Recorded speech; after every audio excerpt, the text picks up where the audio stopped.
Okay, इस question में हमें बताना है कि जब हम किसी प्लास्टिक को पानी के अंदर जो है ड्रॉप करते हैं तो ऐसा क्यों होता है कि वो जो प्लास्टिक है वो ऊपर सरफेस पर आकर फ्लोट करता है। तो वी नो कि जो आपका कोई भी ऑब्जेक्ट जो है जब हम उसको वाटर में इमर्स करते हैं, इस केस में प्लास्टिक, जब आप उसको वाटर में इमर्स करेंगे तो उसके ऊपर दो फोर्स एक्ट कर रहे होंगे। पहला जो है दैट्स ग्रेविटेशनल फोर्स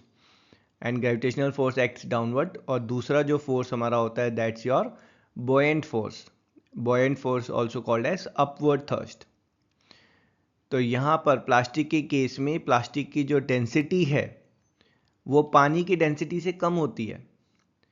अब क्योंकि प्लास्टिक की डेंसिटी पानी की डेंसिटी से कम है तो जो प्लास्टिक जो वाटर डिस्प्लेस कर रहा है उसका जो मास है वो प्लास्टिक के मास से ज़्यादा होगा। ठीक है,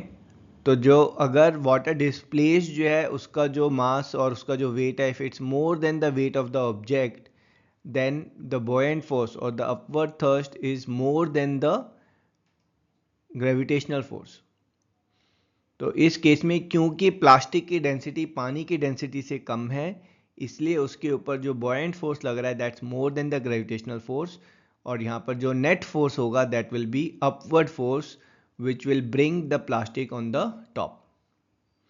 एंड दैट्स आवर आंसर।